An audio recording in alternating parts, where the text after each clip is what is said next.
Peace, family. Here we are again with Community Town Hall. I know it's been a while since we've been on here. Been doing a lot of things, but there's a lot going on, and I decided that I wanted to get back into this social media space, doing these live videos, so we can engage in discussion. I know a lot of times we get a little bit shy when it comes to sharing our opinions publicly, but I think it's very important for us to start engaging in the important discussions because when we remain silent for too long, a lot of decisions get made on our behalf without our involvement. So I just want to say welcome to my guest that I have coming in here today to share in this discussion. But I also want to say this.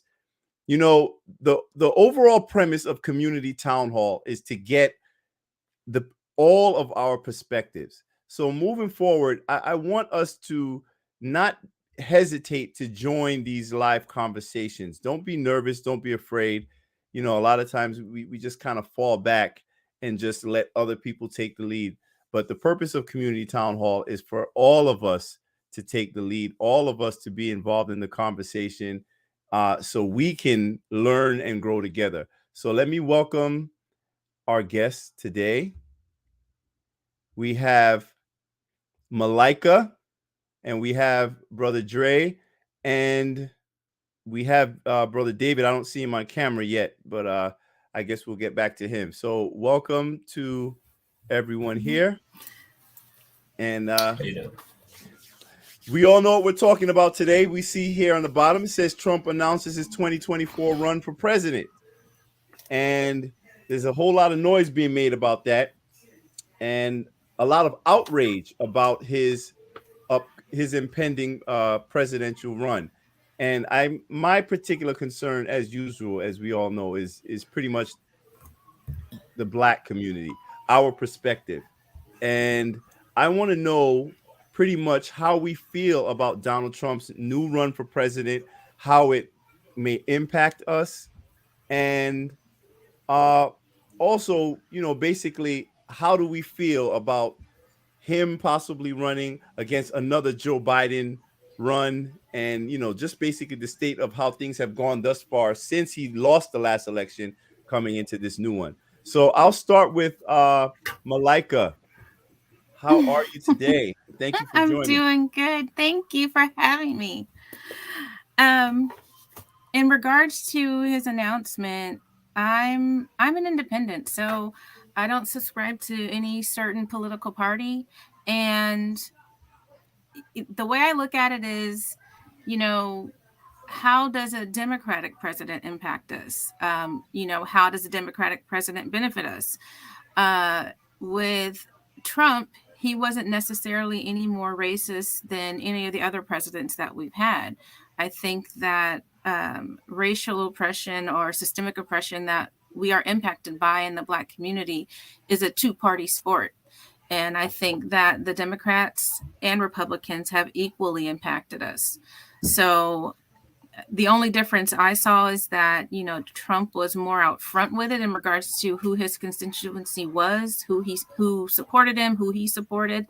But even still, I mean, I would prefer someone probably more out front with it than someone that's behind my back. But I mean, I'm going to protect myself either way. So it doesn't scare me. Like, it's not like a boogeyman thing for him to say that. Okay.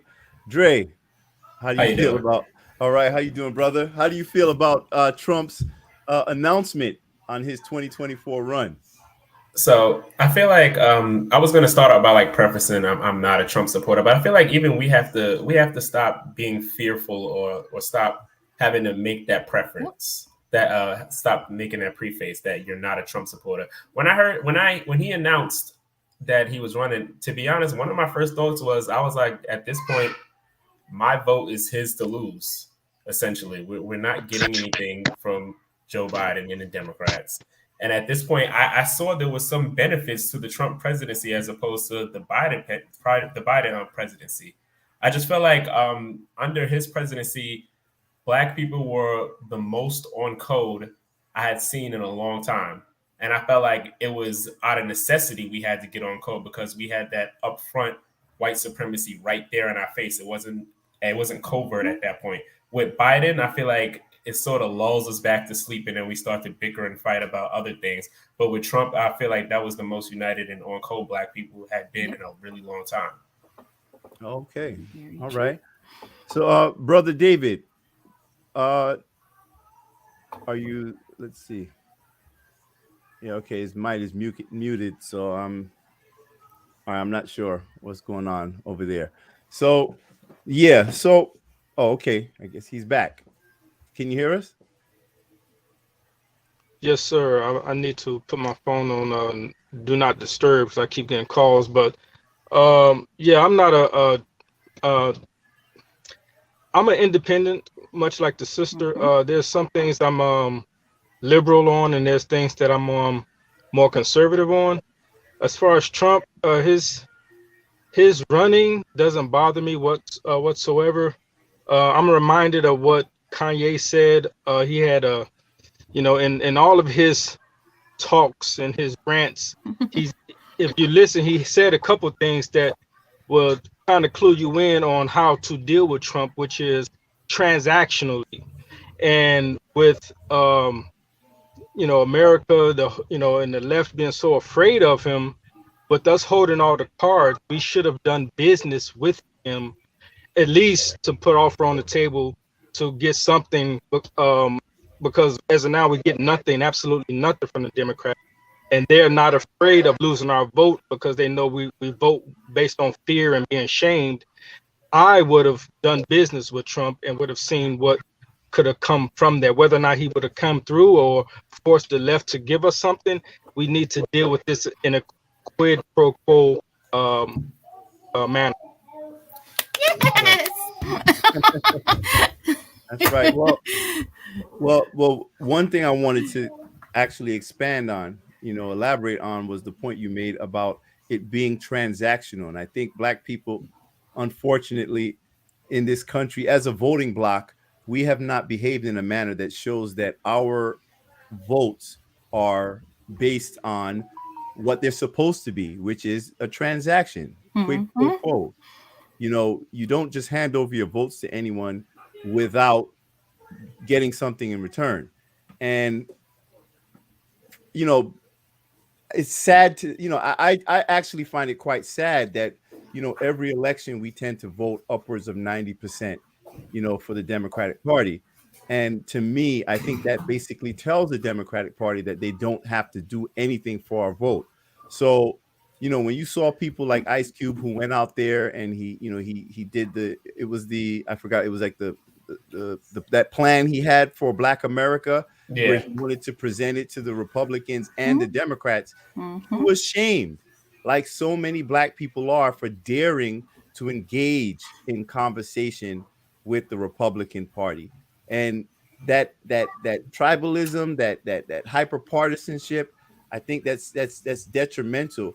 But if you think about it, although the Democratic Party does engage in a lot of that, the shaming and the fear mongering, if you look at the voting patterns of other groups, you'll see that a lot of those, the way they vote, it's usually divided, or it's kind of, you'll see balance. You may see 60, 40, 50, 50, or whatever it is. But when it comes to, Black people in America, we vote, we're kind of a sure thing. So we've been actually the loyal voting bloc for the Democrats since Carter, like at least no less than 75%, which is ridiculous. But what have we gotten in return? And that's where I want us to kind of gear this conversation, because if we're talking about our relationship with political parties that should be transactional, do we think that Donald Trump running, or what's his name, Ron DeSantis running, is an opportunity for Black people to get on the political stage in a tangible manner? I think any election is that opportunity, but that's the thing, is that when it comes to, politics, we're unfortunately very infantile. And so because of that, we don't understand that, this is business. Voting is business. There was a whole crime bill done for the Asian community, but yet they just did I just watched something, I think yesterday, where I think it was Dr. Boyce. He was talking about how when they looked at Texas, the Asian community, like half the community voted Republican, but yet they got a whole crime bill, after I think, 2020 in regards to COVID. We've been voting Democratic since 75. And, we got a crime bill, but our crime bill put a lot of us in jail. That was the crime bill that Biden did. So it doesn't make sense that we're like this, almost like this election side chick that, we're picked up on election day and then we're dropped off right after. And then everybody else that's actually splitting their vote is actually getting something. And Right. we get like, we don't get tangibles. We get like as a bonus, this will help Black people. It doesn't specifically do anything for Black people, but as a bonus, we're going to pass this law. And as a bonus, Black people will be helped out a little bit. And that's the thing is for a loyal voting Black since the 70s, half a decade or a half a century, we deserve more than that. Yeah, but exactly. We don't understand that. Piggybacking of what she was saying, going back to the Ice Cube plan, I call it political gangbang, and everybody gangbanged on him and shamed him. They didn't shame the crux of his plan. They just shamed him for even having the gall to speak to Donald Trump, which I thought was outrageous. Nobody actually attacked the validity of his plan. They just said, how dare you talk to him? Like, you're getting out of line, essentially. You're not allowed to even talk to him. And I think it's so ridiculous. Going back to how all these other groups, they split their vote. With the election in Georgia with Stacey Abrams, I noticed that they made some mild attempts to shame Black men for voting the opposite way, but it was only maybe 10% of Black men who even voted Republican. But then when you looked at the other groups, when you looked at the Latino vote, they almost 50 or 45% of them voted for the Republican Party. And no, that's supposed to be who the Democrats are like keying in on, is going to be their new voter base, but they're still splitting their vote, and it's largely why they're still getting tangibles. And the funny thing is, even if every Black man that was able to vote, that voted in that election, had voted for Stacey Abrams, she still would have lost. Nope. And that's the interesting thing about it, because you have other groups who are not, Democrat loyalists, yet there's never a focus upon them when it comes to Democratic losses.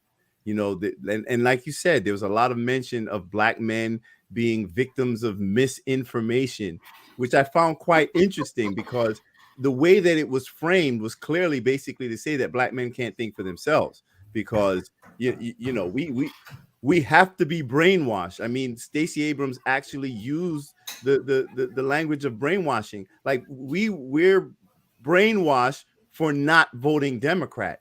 So I think that is so insulting. Like, it's just telling us that by default, you are a Democrat. I agree with how insulting. Anytime their language towards Black people is just always nothing but insulting. Anytime we have a differing opinion, it's misinformation, as if we're so stupid and we're so gullible, we're just falling for any meme. We just source our information to that point. And also the other thing about that is, I also feel like we're also shamed into just voting in general. It's always you have to vote. A lot of people were talking about withholding their vote, withholding your vote to get something. And anytime you speak about withholding your vote to get something, you're called, what are you stupid? You're not going to vote. But there's a lot of other groups, as far as like the Asian community. The Asian community, their voting numbers are known to be abysmal. They don't vote in large numbers. I never hear any Democratic language going towards them, telling them that the entire Asian community is stupid because they don't vote in large numbers. It's always these shaming tactics and these insults, always only directed at us. Well, right, because that's your duty. That's your responsibility. You are obligated to hand over those votes. And for me, it's just so insulting. But here's a question, though. What do you think? because a lot of people, you know, by default, you know, I guess the assumption is that the Democratic Party aligns more so ideologically with the black community in the United States. And I really sat back and I thought about that, you know, because from my perspective, growing up, I've always kind of felt like black folks have had more conservative values in certain areas. And I'm just trying to get your perspective. So if we were to platform, well, first of all, before I even go there, let me just tell you some of the things that Donald Trump is running on for his 2024 platform. All right. And the reason why I want to lay this out is because if we're talking strictly from a business perspective, quid pro quo, right? Transactional. I'm just going to lay out some of the things here that are a part of his platform. Now, I don't know how you guys feel about certain issues, but I'm going to lay it out. For Trump's 2024 platform, he's promising to reverse every Biden COVID mandate and restore all federal jobs with back pay. He's vowing that he's going to make sure that no men will participate in women's sports. He's going to stop the hemorrhaging of illegal immigration into the country. He's going to ban stock trading in Congress. He's going to use his bully pulpit to push for term limits in Congress. They need them. And stop World War III from happening and rebuilding a better relationship with Russia. So now that's just some of Trump's platform. Do we know what Biden's platform is? Not that I've seen. Well, how do you guys feel about that platform, first of all? I'm with it. Some of it sounds good. My only thing is that when it comes to voting, I think one of the things that we need to understand is that we're not voting for a party. Like one of the things in this election that we just had, you know, the 2-year election. My thing was I'm voting for a candidate. And so like I'm reading up on the candidate. I'm going to like any interviews they've done. I'm looking to see if they've answered any questions regarding like the hot button issues.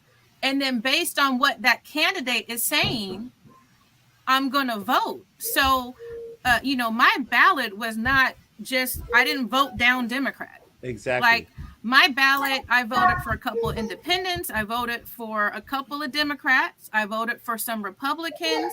Like that's the thing is that you're not voting for a party. And I don't understand why they try to force people to do that.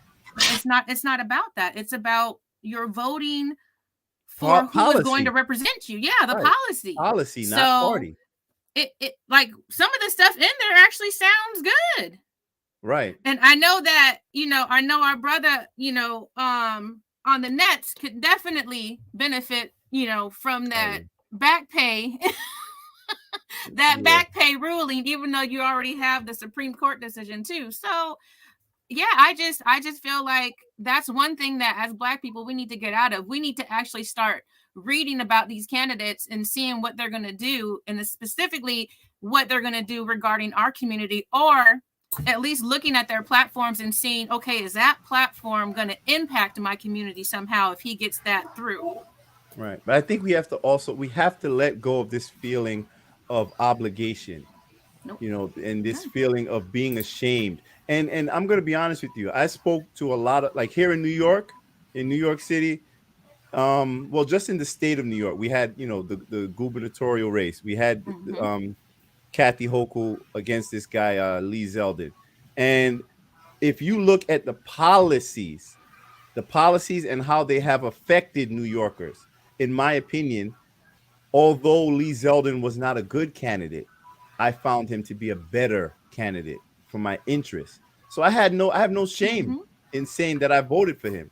And if we voted more based in policy than party, you would see the so-called Black vote be more of a balance, you know, and there'd be no more need for this push to shame us into doing what we've historically done, you know, by handing everything over without any sort of, you know, demands.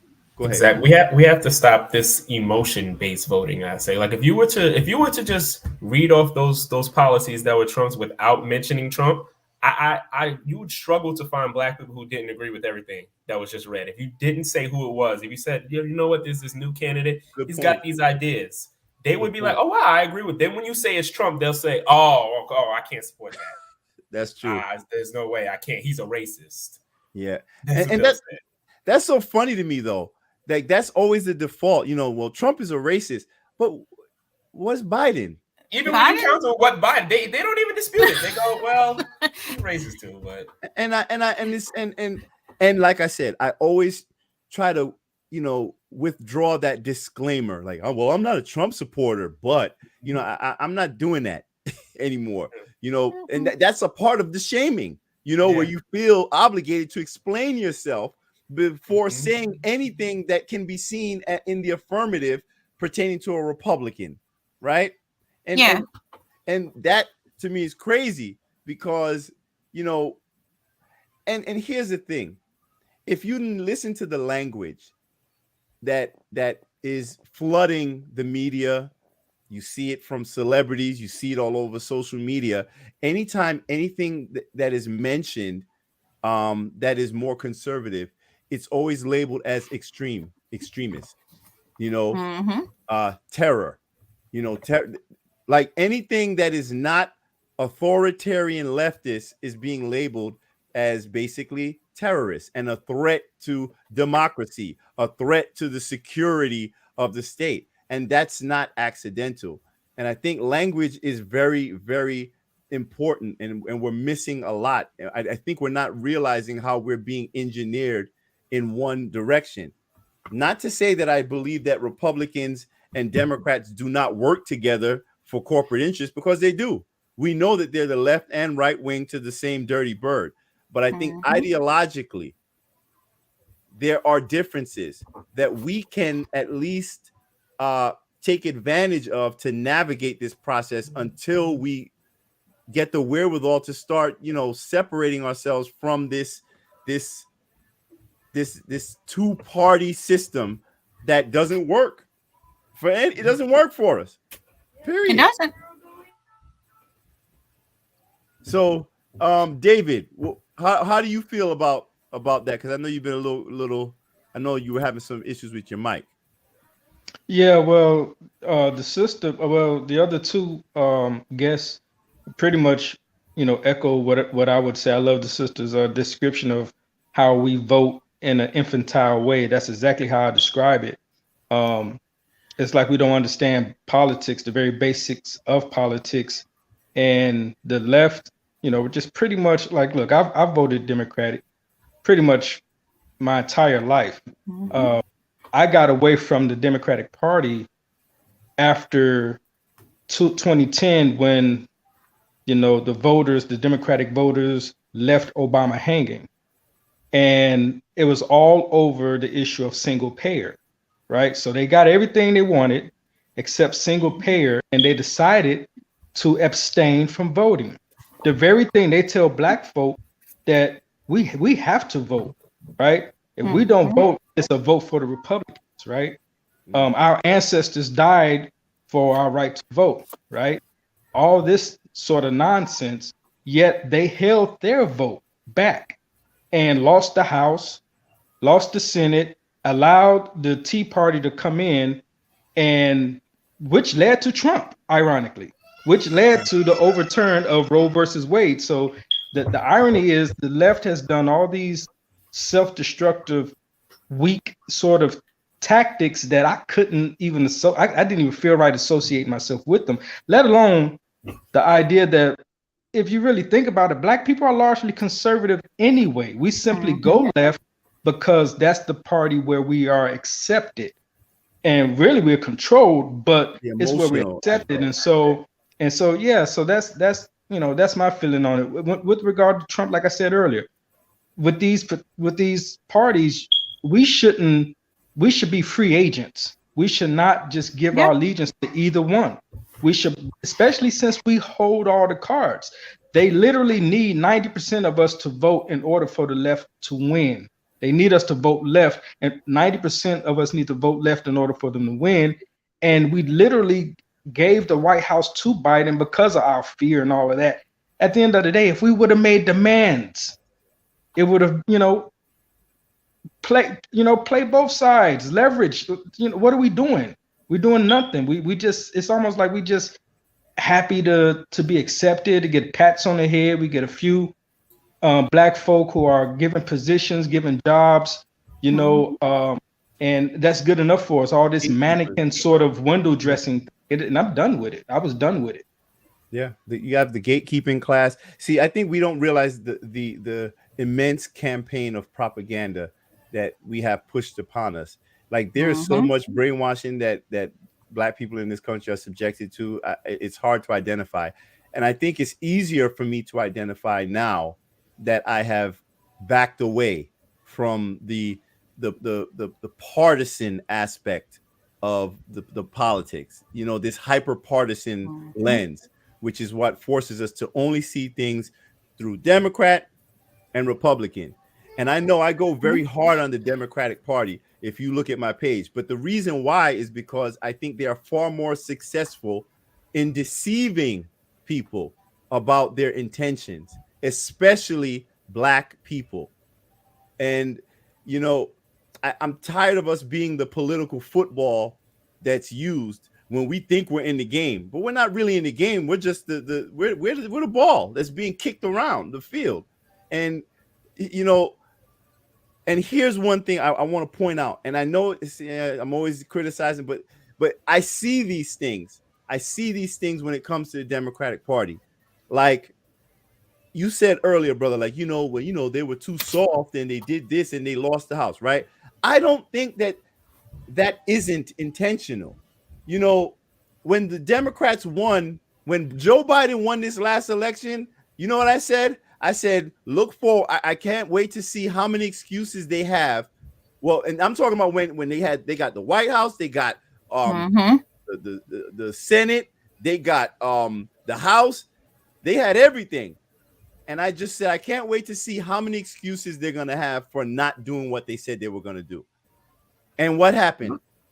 A million excuses on what they said they were going to do, they can't do. Yeah, put it all on Joe Manchin. Yeah, we knew that was going to happen. But why is it that when Republicans, you just had a Republican president and you had a Congress that was fighting him tooth and nail, he got mad shit done. He still got stuff done. He came in, I like to say he came in signing shit, because if the Congress wasn't going to do it, he was going to do it, whatever he could get done, executive order. And I was sitting there thinking like Obama, I was thinking all the way to his last year, I'm like, he's surely going to use executive order powers and do something for us. And he did not. And then Trump come in day one, just signing shit. He steamrolled his way through everything. So that's don't forget about Biden, because Biden had a lot of it. They said his first 100 days in office, all the stuff he was signing, but we weren't in it. We were bonuses on some of the stuff, like, oh well, yeah, this will help Black people too. So piggybacking off of that, I went to Joe Biden's website just now, and I always feel like the Democrats' policies are always so vague. Like you read off Trump's policies, and they were very specific. But reading Joe Biden's policies right now, they're extremely vague. Reform our criminal justice system to eliminate inequitable disparities. What does that mean? It's vague. How you gonna do that? Restore this one. Seek greater transparency in campaign finance so money won't be in politics. Vague. It wasn't specific like Trump said, we're going to make sure the Congress can't trade stocks.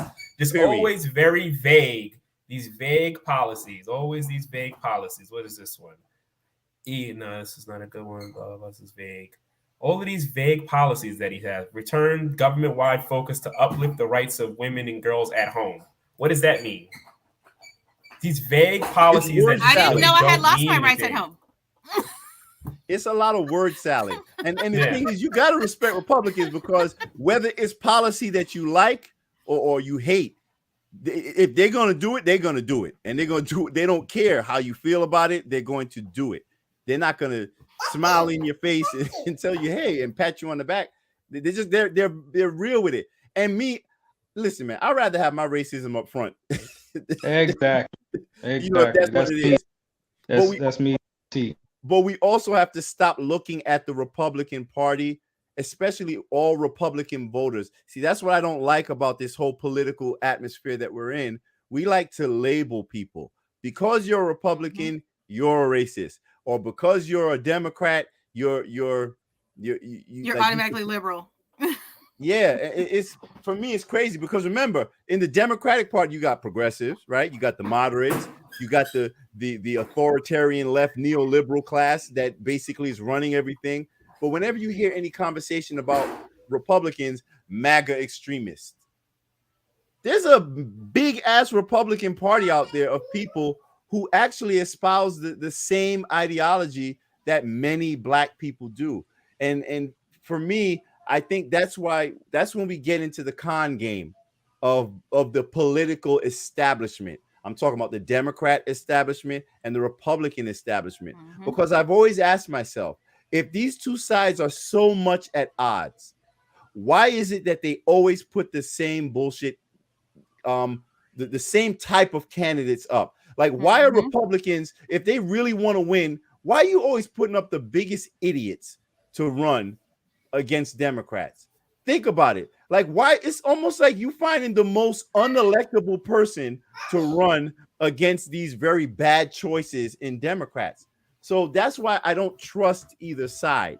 You understand? But when it comes to certain policy differences, you know, I will say that I think Donald Trump was, well, I was doing a hell of a lot better under Trump than I am under Biden. I was too. I tell you, I was doing just fine. And after this midterm, I hope people realize, like, bro, we got 2 more years of the same Democrat policies that brought us to this state since 2020, and we ain't doing too good. On election day, the price of gas shot up like 40-50 cents. Like, I just paid $5 a gallon just now, you know, to put gas in my car. But what? Wow, y'all are cheap. Oh, look at that. You know, California. I missed the $5 days of gas. It's crazy. We got to stop falling for the banana in the tail. I'm in a Republican state where it's $2.98. So. See, that's really. Yep, in Texas, it just dropped below $3 in Texas. And what's funny to me is you have so many people that are fleeing from states like New York to go down to places like Texas and Florida. I came from Chicago. I came from Illinois down to Texas about 8 years ago, and it was the best move I made. And a lot of people are actually coming here, and it's funny because the stereotype when people hear that I'm in Texas back home, they're like, "Aren't you afraid to be down there? Them folk crazy." I'm like, "No, everyone carry guns down here. You can be, you know, you have a degree of freedom down here that I have never experienced in Illinois. On top of that, like you said earlier, you like your racism up front. That I know who's racist. They stay over there. Black folks stay where they stay and are strong where they are. Like, there ain't nobody running up on any Black community with that BS. And I really respect that about Texas. And I've always felt the racism, you know, if you're gonna brand racism, I've always felt that the racism in certain southern states is more of an ignorance, like oh, you're not like the rest of them, you know, like a dumb ignorance. But for me, like living in like New York City, and then if you go to a lot of other places like even New Jersey, Boston, like in a lot of the northern states, my experience with racism has been far more vitriolic. Like, they want to stop you from earning money, stop you from succeeding. They want to obstruct your ability to progress.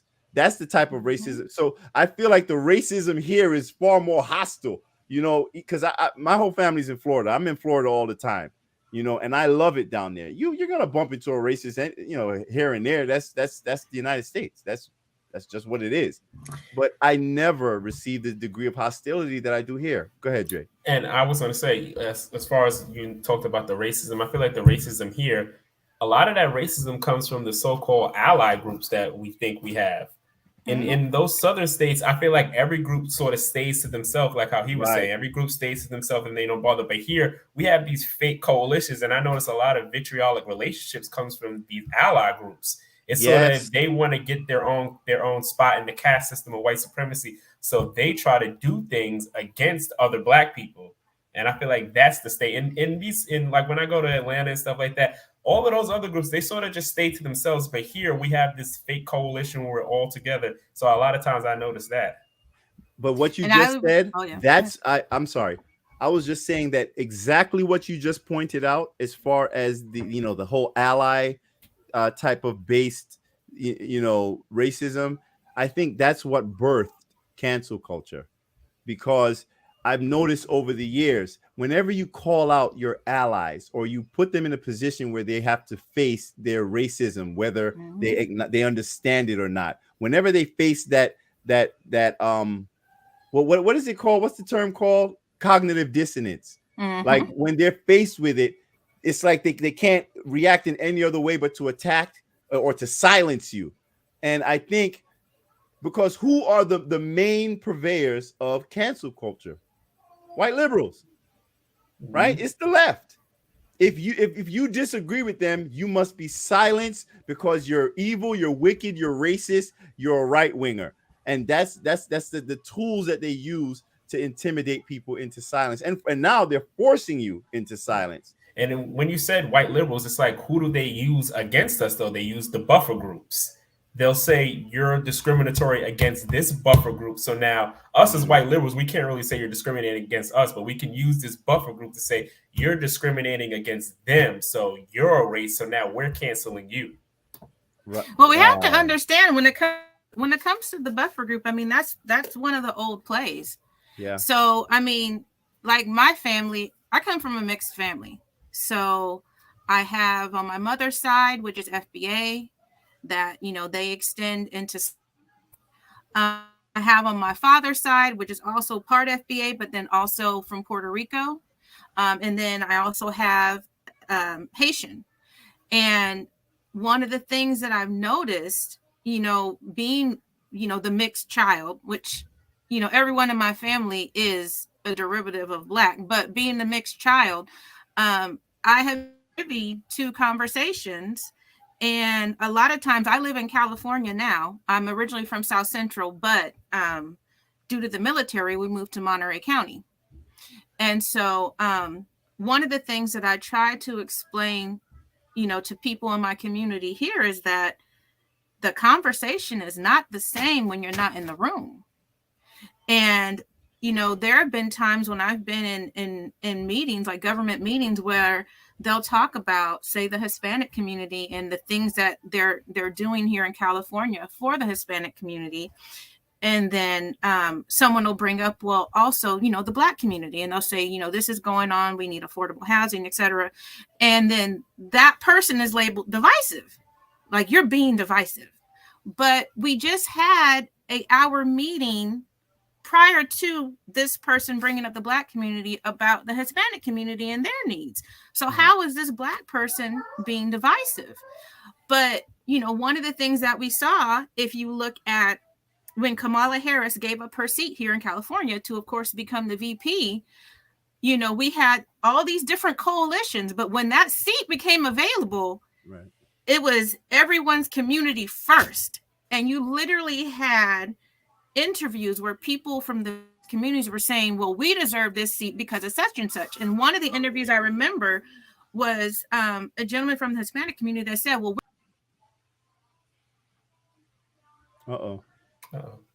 yeah, I think she had a bad connection. Okay. Yeah.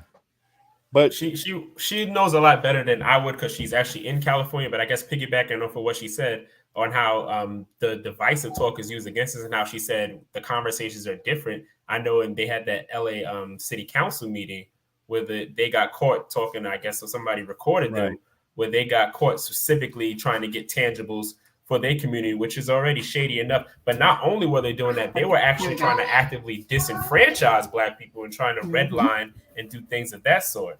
So that's why I agree about that. Those conversations are a lot different from these ally coalitions when we're not in the room. Yeah. You can Well, continue. welcome back. Sorry, I don't know what happened with my microphone, but yeah, it was one of those things that they were like, we're the majority here and we deserve a seat. And, you know, it was one of those things. Well, I remember talking to my friends and I'm like, you see what happened there? Like initially there's a coalition, but Right. when it came to something being up for grabs, it was my community first, alliance second.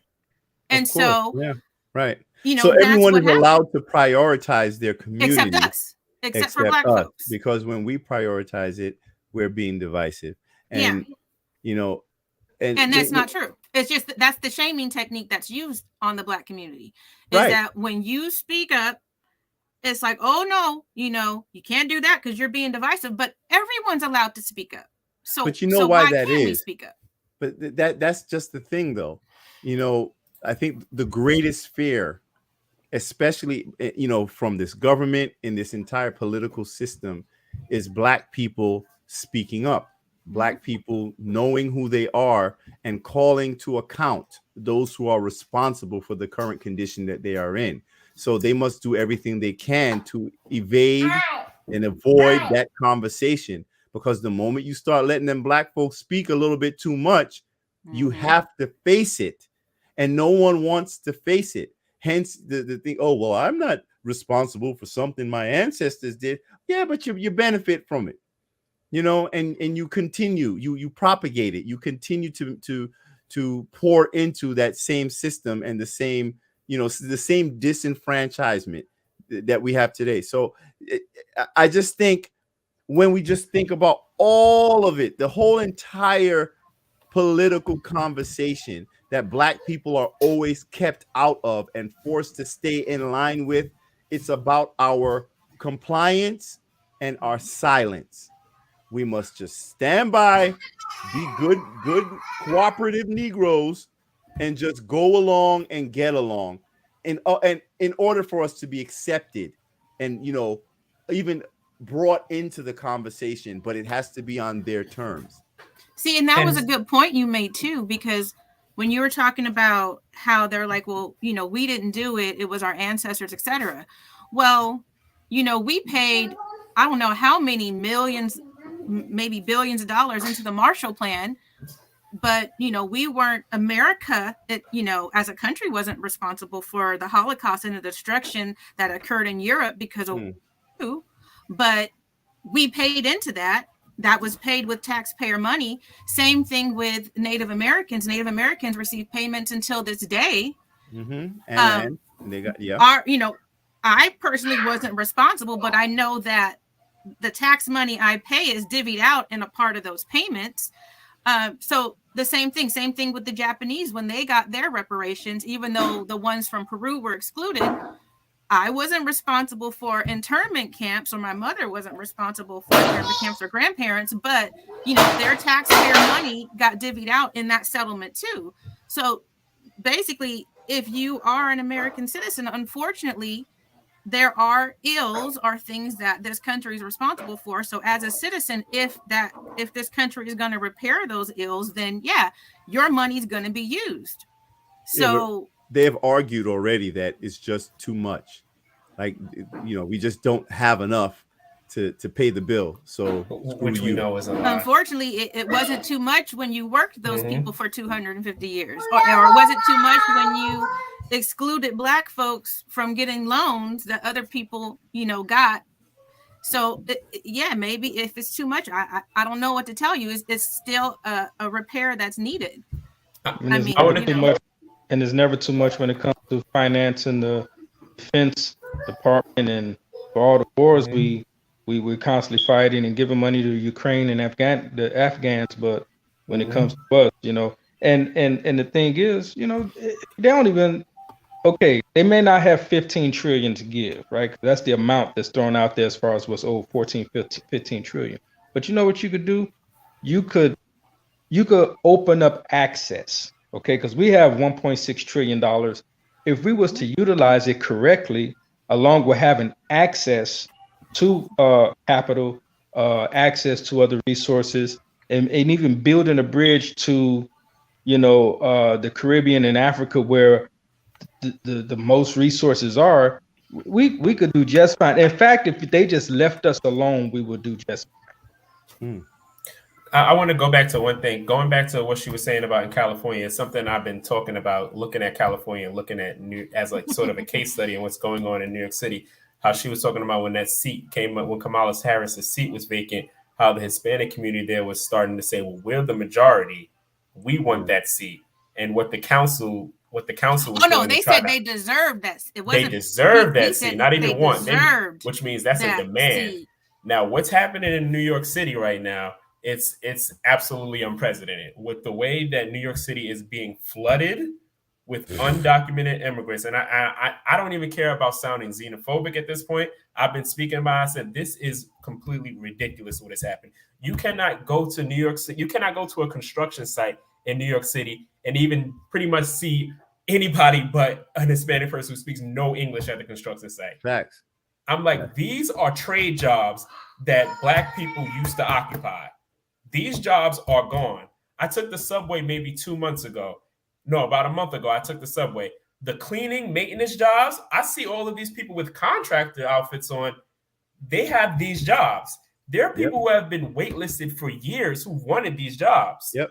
They are fast tracking these people directly to these jobs.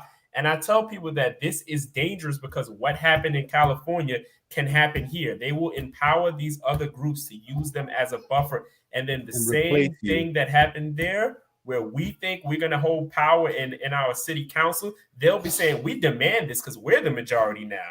And who will have empowered those people to come here and do the same thing? It will be the Black people of New York City who continuously vote for the people who push these policies that allow them to come in and do that. I'm like, right now, do y'all realize that how many union workers are being disenfranchised because these jobs, and it's not solely therefore, of course, they're being taken advantage of, but these jobs are just being given to them because they know they don't have to pay them fair wages. They're literally allowing them to undercut the wages. Yeah. And I'm like, looking at California, I'm like, Black people, you do not realize what you're going to do to yourselves. And then not only that, speaking straight up, a lot of these people coming from these countries, they have anti-Blackness ingrained in their culture. Yep. That's also why the Democrats' plan always backfires on them when they think these Latinos are going to come here and vote Democrat. They subscribe to a lot of the anti-Black racism from the Republican Party. True. That right there, they like that. They even will vote for that even to their detriment. They'll see things that harm them from the Republican Party, but they'll go, I subscribe to that anti-Black racism, so I actually want to vote for that. That's what's largely going on in Florida right now. No, that's true. That's true. And what's crazy is, I live in New York City too. Dre and I live here in New York City. And a lot of the city jobs, they are now going to undocumented immigrants. And a lot of people don't realize that. Remember, they were pushing for undocumented immigrants to be able to vote in our elections. Well, now, if you Department of Transportation, the guys that are out there like working on the streets and the potholes and the roads, there was a time when you'd see at least a few Black guys out there, kind of a mixture of folks. But now I just see nothing but whole crews of like Mexicans. And most of these people cannot speak English. And you're lucky maybe to see one Black guy out there. And I don't think that we realize we're allowing ourselves to be replaced. And we're forgetting that the Democratic Party has been hyper-focused upon getting the Latino vote. And, Joe Biden basically spelled it out to your Black leaders, right after he won the election, when he was going full Jim Crow Joe on Al Sharpton and a bunch of others that were talking to him like, hey, listen, so we basically got you that election. We handed it over to you. So maybe you can follow through on some of this. You know what that man said? He said, to hell with y'all. He literally said that, to hell with y'all. So he told us we better get with the Hispanics. The Latino vote because they're more than you. They're going to be more than you soon. So he literally spelled out what his intentions are. He's spelling out the Democratic Party's intentions towards Black people, which are none. They're not good. And yet we continue to vote Democrat. So that's my issue, and I have a question actually for all of you. Mhm. Do you think we have any hope left at this point in this political system currently, right now, where we are? Why or why not? I'll start with you, Dre. Oh, go I'll ahead. start. I do think we have some hope because I think right now that they're becoming so aggressive with like insulting us. Because in the last election there was some really tacky video about no fucking no voting. They're becoming so sloppy and so aggressive Oh, that I think yeah. it's starting to show how desperate they're getting. They had to get your booties to the poll. They're just becoming like so sloppy. They're really pandering to the most lowbrow, hoping like these people have to be stupid. We have to pander to the stupidest class of people. We can't let them wake up. They're becoming so aggressive in their attacks of anybody who questions. They have their They can't hide it anymore. Democrat. Yeah, they can't even hide it. They have their Democrat shills essentially. And even if you question, they don't even go to the validity of your question. They just start insulting you, calling you stupid. Why would you question that? You're stupid. You're dumb. They refuse. So I think because they're how sloppy they're getting, I think it's showing that they're realizing too much of us are waking up. And also because they're so aggressively wanting to replace us, I think they know like within a few years, the jig is going to be up. Like we need to speed this thing up of replacing this constituency because they're not going to be falling for this much longer. What do you think, Malika? I think that unless we start actually voting based on policy and things to benefit our community, I don't want to say that I don't see this turning around, but it's gonna take that because every other group votes for their benefit. Like earlier when you said the word you used regarding voting of other groups, you said they were more balanced. And I really do think that's what it is, because if you look at the way other groups vote, it is balanced. It might be like 48 and 52 or 60-40, but it's more balanced. And I think that for the Black community, our votes need to kind of follow suit. We need to be voting based on, what is going to be to the benefit of our community. And we're not doing that. We're just voting, like he said earlier, based on emotion. One of the things that I always think about, and it has to do with where you guys are now, when they were doing the stadium, if you remember, what was the elder's name? Cornel West. He was out there protesting, talking about if you're going to build this stadium, for the Brooklyn Nets or whatever. He's like, if you're going to build this stadium, we're going to make sure that when you build this stadium, we're going to make sure that you give jobs to people in this neighborhood. And he was out, they were out every day. They were protesting. Then all of a sudden they were like, oh, well, Jay-Z is going to be part owner of the team. Yep. Less than not even 1/100% of a percentage point. But then it was like everyone backed off because, oh no, we don't want to stand in the way of the first, black man to own a symbolism. team. Oh my gosh, we can't stand in the way. So then it's like everyone backed off. And that's how I kind of see how the way that we vote, because everyone should have stuck to their guns that, if you're going to build this stadium here, take some of our housing away to build it, you're definitely going to give our community jobs at the stadium. Like it's going to be written in, like we are going to have jobs. So as a group, you feel like we're easily manipulated. Yeah, because, every other group, they have this thing called pay to play. Like if you look at perfect example, if you look at Dearborn, Michigan, nothing's getting done in Dearborn, Michigan without the majority community being involved there. Right. If you look at places like Koreatown, if you look at Chinatown, whether the one there in New York or one here in California, nothing is getting done there without Korean or Chinese involvement. You are going to do something to their benefit or you are not going to have a job. Right. And that's the thing is most communities, depending upon who the majority is, they normally vote to their benefit. But you can look at our two enclaves, like Baldwin Hills and Prince George County. and that's supposed to be the two rich black areas or whatever, and you're still not voting to your benefit. You're still voting to your detriment. Like that just blows my mind. That so do you feel that we have hope, or it, like, until we learn to vote in our interests, California's perfect case study. I think we're like less than 10% now. You see how it's going for black folks in California. So, it's like, man, brother David, you got to vote in your interest. What do you think, brother? You think that in today's political climate and where we are today at this point in time, like, do we have time left? Like, do you think we still have a chance? I don't think so.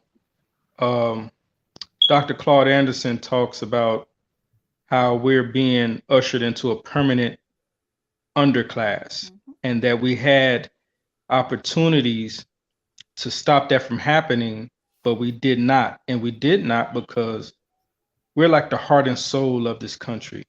We believe in the Constitution more than any group, including so-called patriotic white Republicans, because we actually die on the battlefields for nothing. The latest scandal with Kyrie Irving and Kanye West, as far as being anti-Semitic. Well, think of it like this here, and this was kind of touched on earlier. We fought in the war to free Europe and to get rid of Nazi Germany, to free the Jews, right?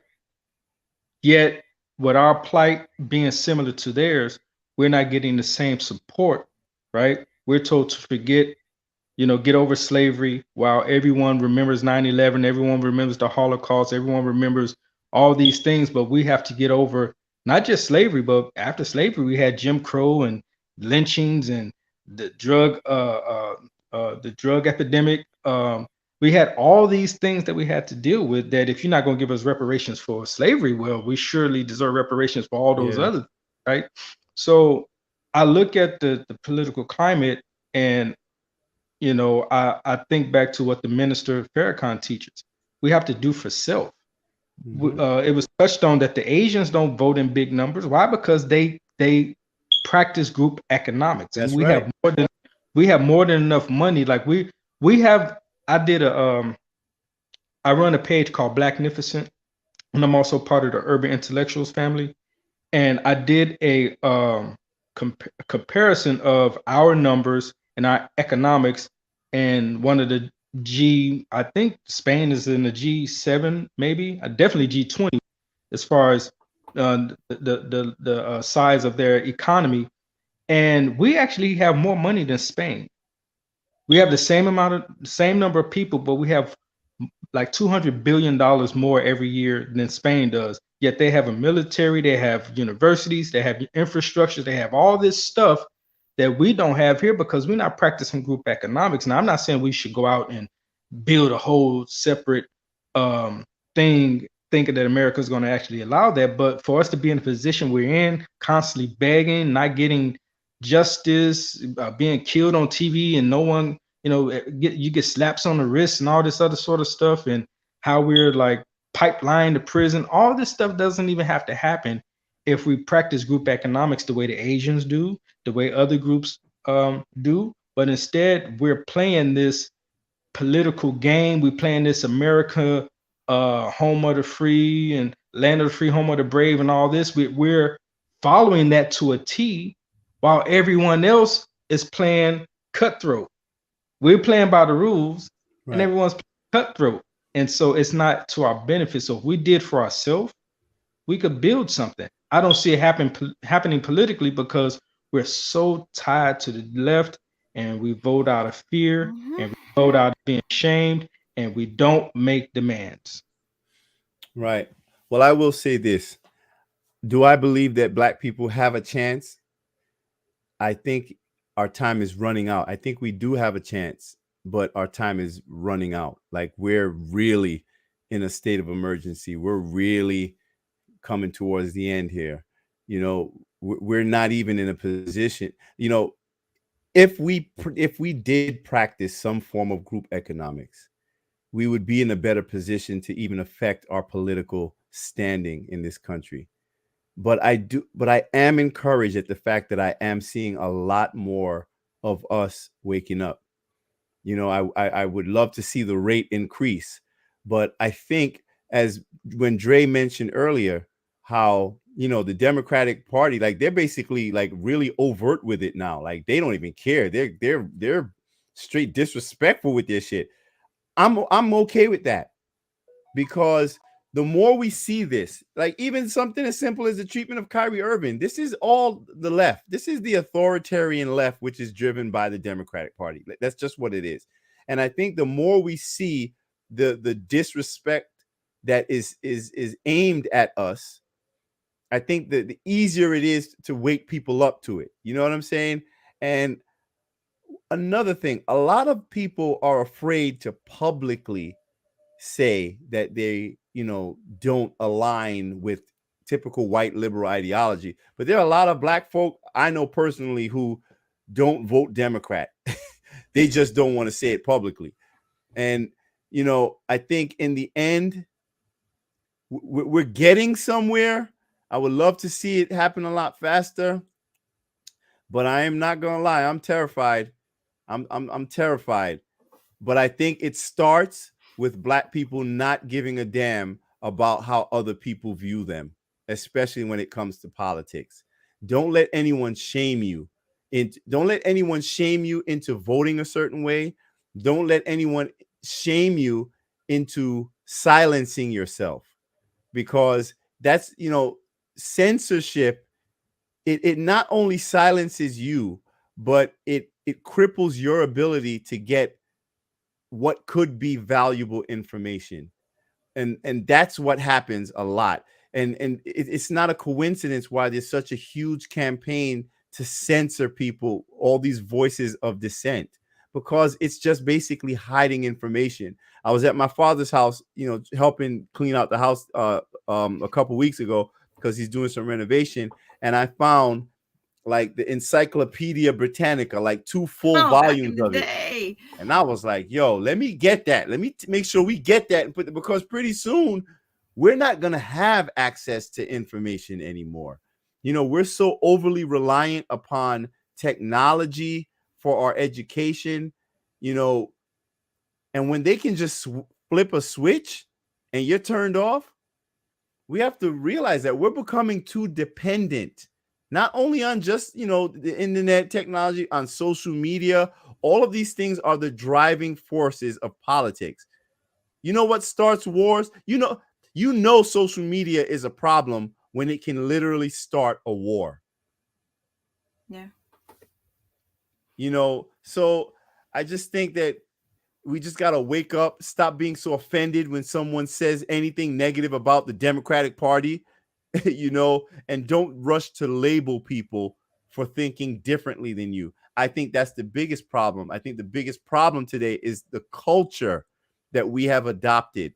We have adopted a culture that has been imposed upon us, one that tells us who we are. And even as black people, you know, what we see as our culture today, even in hip hop culture, this is not who we are. And this was not even delivered by us. This is delivered by other people who are trying to define what blackness is. People who we've given the license to determine what racism is. We've given so many people the license to co-opt who we are and our understanding of politics, life, culture, education. We don't know who we are. And we've defaulted to allowing other people to be the ones that tell us that. So we need to detach ourselves from that, and we need to start seeing ourselves for who we are, which is a regal people. We are an amazing people. But until we let go of this attachment to the white gaze, because that's a problem, when we let go of this attachment to other people, or this incessant need for other people to do for us when we can do for ourselves, until we do that, we're going to be stuck. Sorry to rant like that. No, not only that too, you know, one of the things I think people need to realize is that, you know, we're dealing with oppression. We are an oppressed people. We've been dealing with oppression since, you know, Europeans came to this country. Because a lot of times we'll say since we came here in slave ships, but not everyone that was enslaved came here in slave ships. Some of us were already here. It's just that we're never told that part of our history. But when it comes to oppression and racism, one thing we never recognize is that it's not a monolithic reaction. Like, my reaction to racism may not be the same as, say, a Candace Owens, but you know, and then her reaction is not going to be the same as, say, a Marcus Garvey or a Malcolm X. When you're reacting to something that is a trauma, it is a spectrum response. So yes, you're going to have the Candace Owens, you're going to have, you know, someone like our brother Malcolm X or Marcus Garvey, and then you're going to have everyone in between, because you're reacting to a trauma, and depending upon your threshold for in regards to handling and comprehending the trauma and, you know, how to get out of it and whatever, your response is going to be varied because we're individuals. So I'm not saying that, you know, we should just let, you know, certain things that people say go in regards to some of the stuff that Candace Owens has said and others. But I do think we need to understand that, you know, Black folks are not a monolith. We're varied. We're individuals, and some are going to be Republican, some are going to be Democrats, some are going to be independent, some are just going to choose not to play in the political game at all. But, you know. But I think while we are not a monolith, I think we have to, it's essential that we have a code. Yeah, we do need a code. Because everybody has a code. Like, even when we talked about the Latino vote and how it tends to be more balanced when it comes to this political duopoly. Yeah, but you know what? If anybody's coming for the Latin community, they all are forming Voltron. They coming to get you, just like with the Asian community, the Jewish because community. All those communities have been infighting, and no one talks about it, especially here in California.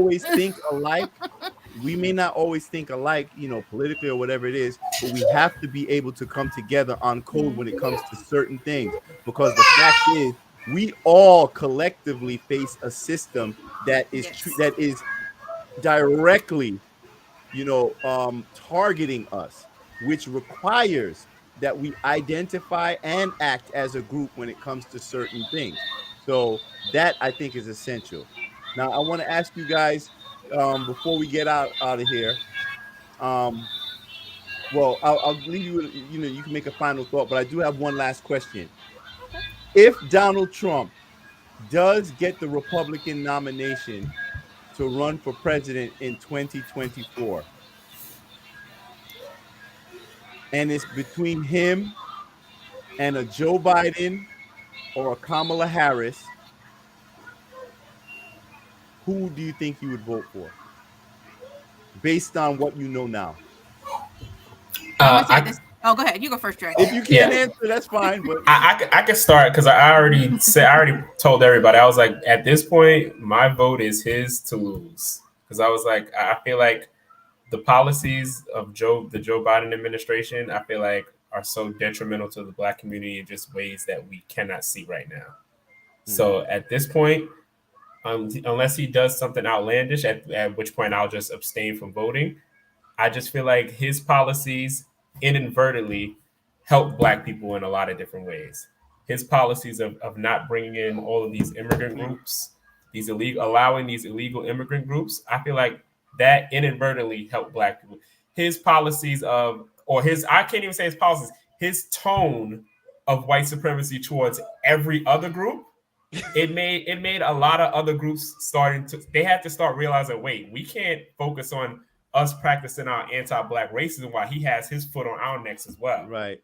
They had to start to insulate, and they sort of came and like warned us, like, hey, you know, white supremacy is a problem. And we looked at them as if they were crazy, like, we knew that all along. When it didn't harm you, you guys were just okay with it. Now you're starting to see that the attack is coming towards you, and now you want to tell us that it's a problem. Yep. That's funny. I always said that, like, Donald Trump, he took the focus off of us and he started targeting everybody else. And that's when everybody realized that he was a problem, when all that hate wasn't just directed at Black people as it normally should be. And the funny thing is, who was the one that continued to inundate us with, oh, he's anti-Black, oh, he's racist, he hates Black people? Our white liberal allies. They were the ones that kept pounding it in our head. He hates you. Although he kept talking about Mexicans, he talked about China, he was talking about everybody else, but your allies made sure to continue to tell you he's talking about you because it affects you. When he did what he did with the gays in the military, I think he stopped the what do you call it, the treatments for the trans people. Yeah, that they made it about black people. When he did the Muslim ban, they said, "Oh, this could affect you somehow." How could that affect us? When he refused to stop calling the coronavirus the China flu, they said, "Oh, no, y'all can't let him do this." He said, well, "It doesn't really affect us." Yeah. Your community stays silent when all the anti-black racism is directed at us. We don't even look towards you. But I mean, if we were to, you guys would look at us like we're crazy. Like, why would we say anything? This doesn't affect us. So we decided we'll be twins under his administration. We'll be twins. This doesn't affect us. So for me, it's just weird that even if no one's focusing the racism on us at the moment, we always have white liberals telling us, hey, look, racist. And that's what I meant earlier when I said when we give other people the license to define for us what racism is. Someone on my timeline posted the other day, 37 Republican senators voted against same-sex and interracial marriage being codified into law today. No, I don't think that was the interracial. He said they do not believe gay or mixed race couples should marry. You should know that before you ever think about voting for one in the future. They hate you, black people. But I just don't like when people take their issues and they kind of piggyback onto us and make it about us so that we can jump to the front of the line for their fight. Even that one, that was a very clumsy way of like tying us into it. That was sort of like what the liberals were doing with the whole Voting Rights Act, where they were saying, "Oh, they're going to stop people who can't get an ID from voting." I'm like, black people, that doesn't affect us.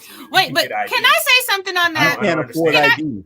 Can I say something on that? Because I've heard that so many times about, especially like in the southern states. Oh, well, they closed the DMV over here. And so now, this person's not going to be able to get an ID, and they're not going to be able to vote. Well, this is the thing. So if your DMV is closed, or if you don't have a DMV within, at least a 30-minute drive, that's a local issue. That's I need to get at my city council issue because I can't get to my DMV to get proper identification to vote. Like that's your local municipality impacting your right to vote. Oh, wow. But no That's one cool. ever addresses that. They say, oh, the DMV was closed, or I couldn't, or like my local voting place is an hour out. Okay, then that sounds like you need to get at your city mayor, your city council, and you need to make sure that for the next election that you have a place to vote that's within a reasonable walking distance or that is on city transit. You can't put that on the federal government. The federal government doesn't have a control over where your DMV is put. That's right. That's a local issue. But the fact that that's being pushed on us saying they're impacting your right to vote. Well, most of those municipalities are democratically run. So then wouldn't the Democratic run local municipality be in trouble for not having a DMV near you or not having voting polls near or the resources that you need? Yeah. And to top it off, us in the black community, it's always stress for us to have ID. That's one of the first things that's pushed for us to get an ID, so the police don't gaffle you up and say they can't identify you and try to take you to the precinct. I feel like I've had an ID since I was like 14 years old. Mm-hmm. Word. I don't know any black people that don't have IDs. I don't know black people who don't have IDs. And again, if you can't afford an ID, that's a local issue. They start trying to treat us like am I wrong to feel insulted that people say that black people can't afford IDs? Yeah. Again, if you can't afford that, that's a local issue. That's if you need an ID to vote and you can't afford it. But even if there's some people who can't afford it, that's not like a black issue. Not being that's like a government issue. Like there shouldn't be a charge. That's them trying to run a con game and play us like we're stupid so they can say, oh, yeah, they're taking away black people's right to vote. When in reality, they're just not going to allow the illegal immigrants you're attempting to flood the country to all be able to vote. Well, my thing is who's making the charge for the ID? Like, who decides the amount that is charged for the ID, and why aren't we getting at that person? Like, that's the thing with other IDs groups. don't cost a lot of money. That's what I'm saying. So if it's too much, supposedly, if it's too much money, when something is too much money for other groups, they get at the person that sets the price. Right. And they say, this is too much. You have to True. lower it. Right. This So right here why aren't is we too doing much that? logic. The conversation was never Problem supposed to get this solved. deep. It was never supposed to get this deep. They were supposed to say they're taking our right to vote, and we were supposed to say, "Oh no, let's stop them," and that was it. We were never supposed to have this conversation. Oh, That's what they really intended to happen. Well, for me to answer your question, my process for voting is always the same. I'm going to read the policies of the candidates. If I agree with one, I'm going to vote for that candidate. If I do not agree with any of the policies, I'm going to withhold my vote in that race. okay. So, okay. That's so just I what guess, it I guess is. you're not aware, I guess, of what Joe Biden's policies are thus far. Then, I guess. Well, I'm still researching in regards to based on this last 2 years. Mm-hmm. And the vagueness, because I had actually read in regards to his website, the vagueness that was on his website, but It's always been vague, though. Exactly. Even during his initial campaign, it was always vague. Exactly. So my thing is that if I can come to an agreement with someone, then they get my vote. If I can't come to an agreement in a race, I don't vote in that race. Okay, David. And if someone says that, well, that's a revote for the Republicans. Well, I'm not going to just vote for the lesser evil. Yeah, but so what? But my thing is, so what if it's a vote for the Republicans? But so what? But go ahead, David. There you go. Yeah, for me, if I was to vote for Biden or Kamala, I would require them to do something now within the 2 years that they have left to give us something now, because I'm not taking a promise, because they promised before, and he wasn't even in office 100 days before he started talking to us like little ass kids. He was talking to Al Sharpton and them, telling them to go work with the Latinos, and supposed to meet with Ice Cube but didn't, and all this other sort of stuff. And then Ice Cube was like, they literally canceled that guy. He's one of the most solid guys in entertainment representing Black folk. I can't see myself doing anything for that ticket unless they give something within the next 2 years for us now. As far as Trump, I would put an offer on the table for him and see what he says, like Cube did. I would do that because he's transactional. The man wants to win, which means he's desperate enough to do something to win. He definitely want to make. I mean, he's such a egomaniac. He definitely wants to make up for his loss that he felt he won. He would do something if you put it on the table to him. But if neither one, does anything that inspires me, I'll write in Cube like I did last time. Okay. See, and that's a good thing too in regards to doing the write-in. Yeah. Yeah. Well, I'm gonna be as candid as I can right now. The Democratic Party will not get my vote. Period. And here's why. Even let's go with what you said, Brother David. They'd have to give me something right now. Mm-hmm. Guess what? They'll give you something right now, and they will ensure that they take that shit away from you right after they get into office, because they have a very strong track record of doing that. And I strongly believe that when somebody shows you who they are, believe them. Mm-hmm. How many times has the Democratic Party smiled in our face and then spit right back in our face after they get elected, after they get into office? So for me, you don't have to tell me that you hate me anymore before I decide to walk away. I'm done. I was done. Listen, I actually hate to say that I voted for Joe Biden in the last election. I was inclined to vote for Trump, but I voted for Joe Biden because that little thing in me said, okay, maybe, just maybe they'll do the right thing this time. And I've regretted it. And this is after an entire adult lifetime of voting Democrat. And so for me, I believe that black people need to finally get it. If somebody's telling you over and over and over again and showing you that they hate you, it is when are you going to walk away? And the Democrats always tell us how valuable our votes are. Our votes have so much value, but guess what? They're not valuable until they lose those votes. That's when you see the value in your vote, when you take it away from them. Because until then, you're just a sure thing. You're an easy lay. So when it comes to Donald Trump, as I said, there's a track record there. Is he kind of an idiot and all types of dumb? Yeah, sure. Yeah. But guess what? My life was better under Donald Trump.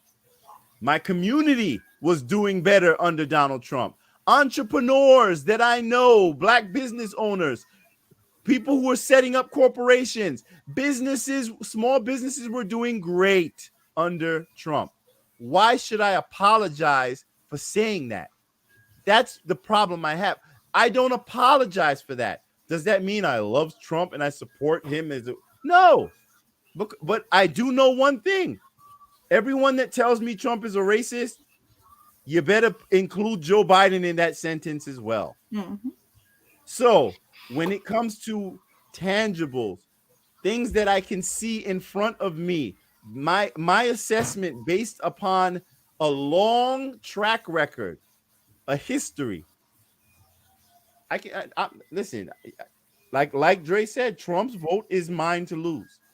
But I will tell you, he ain't gonna lose it if he's running against Joe Biden, Joe Crime Bill Biden, that locked up a whole freaking generation of black men. A lot of them still sitting in jail today. What do we need in order for us to break away? That's the state of emergency we're in. Get away from the Democratic Party. Period. I don't know if you saw, but they just had some kind of a debate. It was like, it's supposedly like I just know it was black folks, but it was like the black right and the black left. It was some kind of debate, but like the organization, this was in October. It was like something about a discussion in the black community or something, but the organization that put it on, I had never heard of before. So there's this new organization called Walk Away. So it's like walk away from all these are people that I guess walked away from the Democratic Party. Yeah, but they have like the Candace Owens there and all those people? No, it wasn't Candace Owens. No, these were regular folk. Yeah, I want to say debate? Attorneys. Yeah, it just happened in October. Okay, well, we need more of that. Yeah, if I can look it up, because they were talking about like all the hot button issues. They're like, we're going to talk about all the hot button issues. And I guess the plan is they're going to do it with every single community. So they did the black community first. Then I guess they're going to do Latino community. Then they're going to do, I guess, the Asian community. And then like the guy who did it, he's LGBTQ, but he walked away from the Democratic Party. I guess now he's Republican. And so then they're going to do like an LGBTQ debate also. But yeah, it just happened. You know, it's funny. A lot of people in the LGBTQ community, they do not support like this gender reassignment for children. And I think it's the reason I mention that is because a lot of the issues that we identify as being, on the right and therefore associated with the LGBTQ community, just as we associate with the black community, a lot of us really don't support a lot of these things that these people are touting as policies that are for our benefit and things that we support. It was called the Black American Culture War Showdown. Okay. So what's interesting about that, where you spoke about the Candace Owens, that's usually what the issue with the Republican Party and their outreach. They usually bring people among us who have no stock in Black society. They'll bring a Larry Elder, a Candace Owens, a Jason Whitlock. Yeah. Like they bring these clumsy people who it's like, these people don't have any credibility in the black community. Nobody's going to listen to them. These are like obvious sellouts. Like they just have no stock in the black community. I think as far as that thing, if they had real independent, free thinking black people like in the those people debates, on this panel. Yeah, like the people on this panel in those debates, like people who didn't have any beholdens to any political party. That's why I tell Right. people right now, I have no beholdens to any political party. I'll say, even though I said I'll vote for Trump, I'm not a Trump supporter. I Right. don't care for him at all. I don't support him. It's strictly, like we said, it's transactional. So Right. if they were able to bring those free thinking type of black people, then fine. Those people who didn't have any beholdens to the party. And that's the thing, though. Well, but here's the thing: you still need the conversation because you have people who identify in such a partisan manner. So, bringing independent thinkers into that conversation, I think it is crucial. However, I think, man, it's just how do you introduce that? Because unfortunately, whenever you have black people who approach the situation from either a pro-black perspective or just an overall independent perspective, we're often labeled right-wingers. Because if you notice, if you look at social media and how whenever a black person, especially a black male, dares to speak out in any terms other than leftist, he's immediately labeled a right winger. And I find that interesting because most of the black folks that are labeled like with right wing talking points, how they always say right wing talking points, these just tend to be black people speaking up for black people, black interests. So black interests are now right wing talking points. And what I also notice is they use our women to attack us the most viciously. Us black men, when we try to have those stances where we're not going to be just conjoined at the hip with either political party, they seem to take our women to viciously attack us. What happened to Ice Cube? I feel like it was women who led the attack on him. Ice Cube is stupid. He's a sellout. And these vicious attacks they started to launch on Ice Cube, they tried to divide us amongst gender. And that's another one of their tactics that they're really adept at using. Yes. Yeah. See, unfortunately, everyone kept saying, well, he's a rapper. What does he know? Well, first of all, he's an intelligent black man. But also, when it came to that contract with Black America, he didn't just write that himself. Thank you. He went and he got other black scholars to work on that with him. But yeah, unfortunately, the gender war is a tactic that's often used. If you look at when our babies are shut down in the street, in regards to the police brutality situation, you will often see that they put the mother out there, it's the female tears, the mother crying, and then of course telling her, tell them that, we don't need this violence. You got to get them to calm down in the streets. You got to get them to go home. And it's one of those things that, that's just like a part of the playbook. Like, okay, you're going to cry on camera. Unfortunately, you're going to ask everyone to go home. And I'm not saying that's necessarily a bad thing, but if people are out there protesting because of what happened to your loved one, they're protesting because what happened to your loved one affects the community as a whole. And I think that's one of the things that unfortunately is not really expressed. And, having never been in the situation, most of those women did not know that they were being exploited at the time. But you have heard, some of those mothers come back and say, maybe I shouldn't have told them to go home, or maybe because they didn't know. And unfortunately, a lot of times that's what happens with us. We're exploited because of the things we don't know. Like we're not taught war tactics. And so things are being used on us that we don't know anything about. And then it's like in hindsight, we figure it out. But then when you try to tell it to the next person, they're not really trying to hear it, but then it happens to them. And then in hindsight, they figure it out. And it's not enough people out there sharing the information. So like one of the things I did love was when a Tatiana Jefferson's father, when she was shot, he was like, won't be no hugs. Well, that's actually the point. I think that's the reason why it sometimes gets very easy to manipulate those women and the community using those women, because they often try to separate the response from the mother from the father, or they usually omit the father in his response altogether. Oh yeah. Or especially even with the insurance, like he was like, we don't need a GoFundMe. I had insurance on my child. I'm good. Well, right. So and they were trying to use the mother and aunt, and it's like, no, he was like, no, we good. Her right. funeral's but paid I think, for. but that just goes to, it's also the imagery, Black women leading, the community. And, I think Black women are the strongest women on this planet. But at the same time, I think an unfair burden has been put on Black women to basically take up the role of all types of leadership in the community and basically replace Black men in that position. And a lot of times it's done unintentionally. And a lot of our women, I believe, just don't understand how they're being manipulated. I mean, even if you look at most, like, or let's just say left sort of policy, not even just left, actually it's on the right and the left. Whenever you see policies that are touted, it's usually like for the Jewish community or women's rights or LGBT.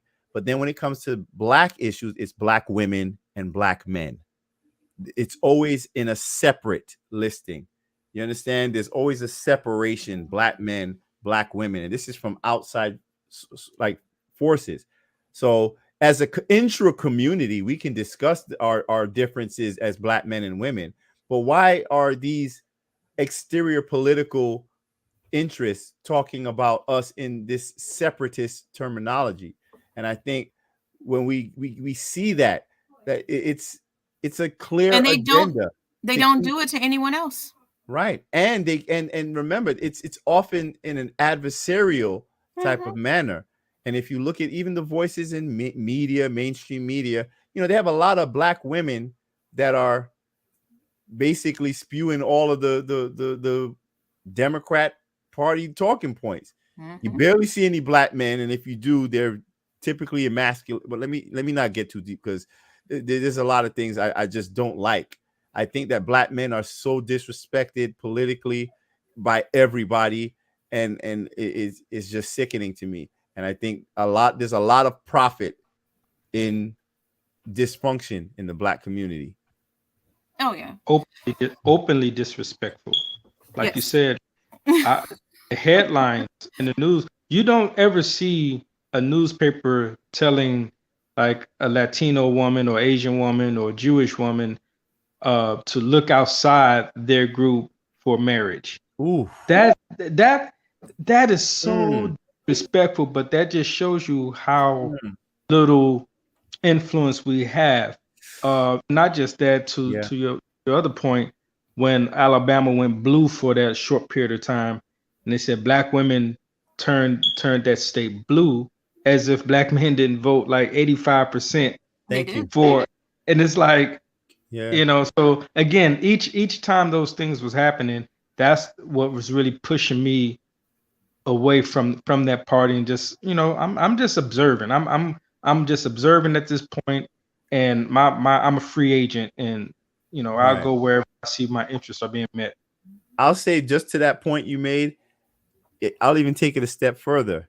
In the general election where Joe Biden won the presidency, Black men were lambasted for, not voting enough for the Democratic Party. Black women voted 94%. Now, remember, they said Black women gave Joe Biden the election. Black women saved the election. 94% of Black women voted for Joe Biden. 89% of Black men voted for Joe Biden. See, yet Black women saved democracy. Although with every other group, a lot of them voted more red than blue.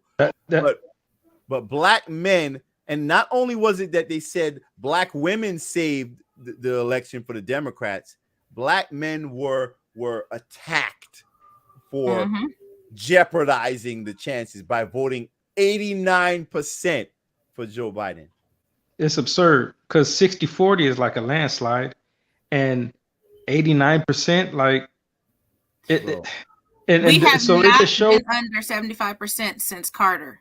Literally, The black people have not been under 75% since Carter. Yeah, I know. I even look at 75% as low. Like I'll take 75% right now. I would have taken that last election. I want more, but it's just more balance. Have we ever voted 75% or less? Really? Oh no, it's been more. But that's what I'm saying. Like I was reading an article and they were saying, like, just to be conservative, they were like, if you look at Black loyalty to the Democratic Party, they were like, it's never been lower than 75%. Because I think there was one race where it was like 78 or something like that. So they were like, it's never been lower than 75% since the election of Carter. We are in an abusive relationship. We are in an abusive relationship with the Democratic Party. This is like battered spouse syndrome or something. We got to walk away. We need some counseling. But as for that gender war, and one of the things that has to happen is that, as Black females, we need to stand up and say, no, that's not true. But then as Black people, whenever we're combated with this information, we need to be like, show us the numbers. I think that's one of the issues too, is we don't look at the numbers. We hear these things in media, we let them tell us these things, but then even if you read the articles, the numbers aren't even there. And my thing is if you're going to make a charge against Black men or just Black people, period, then you need to come with the receipts for that charge. So if you're saying that Black men jeopardized the election, say, for Joe Biden when they voted 89%, then you need to show by race how the men and women in each race voted. And then you need to show that because Black men voted 89% for Joe Biden, but Latino men only voted this much and Asian men only voted this much, this is how Black men jeopardize the race. Because if you showed all that data, you could not say that. And that's the thing, is they get away with saying stuff about us, but we don't question the data.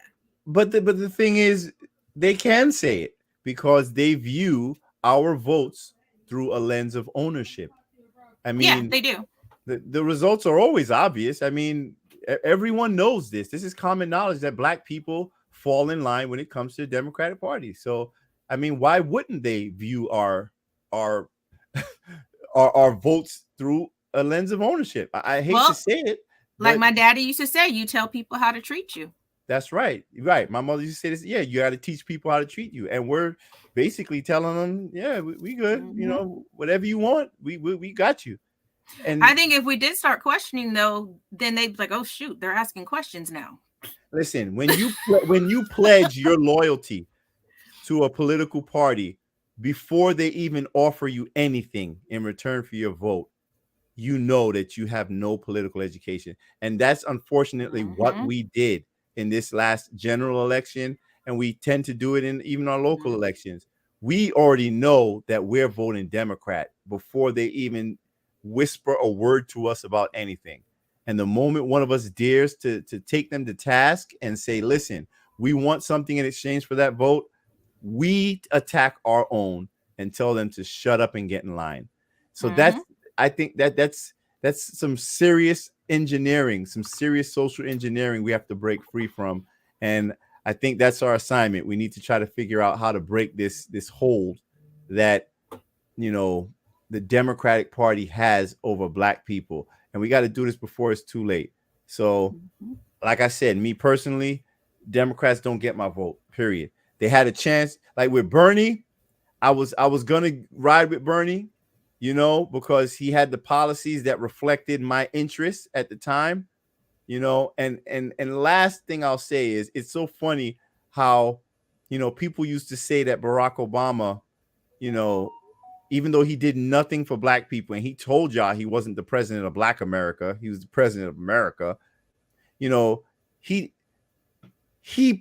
touted to us trickle-down economics. Basically, a rising tide lifts all boats. Well, we're still sinking. And what's funny is the one person who actually did prove that theory of trickle-down economics, where that rising tide did lift all boats, was actually Donald Trump. Not saying if your boat's leaking, it's not going to rise. That's a hard truth for Black folks to swallow. Yeah.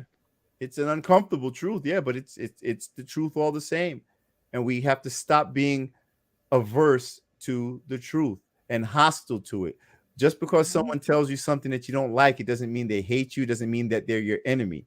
You know, I love to hear from people who disagree with me, you know, whether I'm right or wrong, because you can learn from people even when they're wrong.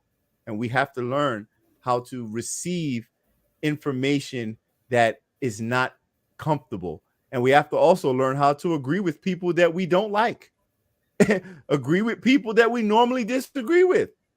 That's what critical thinking is all about.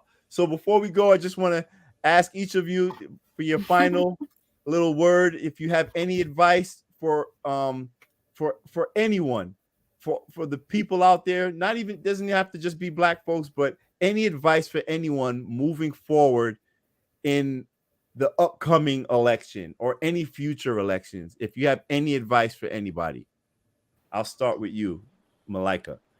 Oh, okay. My thing is, when it comes to especially the upcoming election, is read, research, know who you're voting for. Don't just give someone your vote. Know that you're voting for them because they're going to do something that's in your interest. And, you know, especially when it comes to media concerning our community, question everything. You know, if someone's being praised, question that. You know, if someone is being, you know, dragged through the mud, question that. That's right.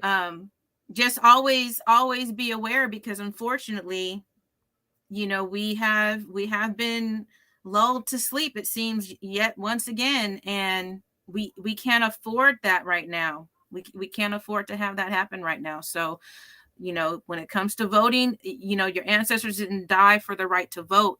They died for the right to be able to make decisions for themselves and to make a better life for themselves. That's so right. You voting for the lesser or whatever, that's not what they died for. They died because they had a dream about what they wanted to happen in you know, in their lives and happen for their children, and to make sure that, you know, those things came to fruition. So they didn't just vote for anybody. They voted in their interest, and we need to do the same, just like every other group of people on this planet. Amen. Brother David. I would say, yeah, we need to practice. I mean, if we believe that there's still a way through this political system to make progress for us, we need to practice, you know, the very basics, which is you get something for your vote, make a demand. Don't give your allegiance to either be a free agent and let them work for your vote. The reason why the other groups vote 65, 35, 60, 40 is because by doing that, they get things in exchange for their vote. When you're giving people 90% off top, then you sit around crying, wondering why they keep lying to you every single time. Look, you're going to repeat history if you don't know it. You know, yep. Like the sister said, do some research. It's the reason why they don't want the horrors of a lot of American history, especially towards us. It's the reason why that's being kept out the schools now, because they want us to repeat it again. And Joe Biden even told us, he said, hey, you better watch out, or you be slaves again, something to that effect. He said that. He was bold enough to say that. Better watch out, or you'll be back in chains, is what he said, actually. So, look, educate yourself and make demands. Stop being, you know, cheap, you know, excuse my language, but stop being cheap whores. Stop being, you know, accepting pats on their heads or someone being friendly to you, because it's not like they like you. They just being friendly, you know, they smile at you and all that, but no, make demands for your vote, and let's support Black businesses, you know, because even if we didn't vote in mass, if we practice group economics, we could take care of a lot of these issues. That's right. Dre, are you there? Want to give you your last word, brother. Okay, well, I guess I'll just put my little 2 cents in, not much, but you guys covered pretty much everything. But I would say, you know, don't feel obligated to give anyone your vote if they have not worked for it, if they have not proven to you why they should get that vote.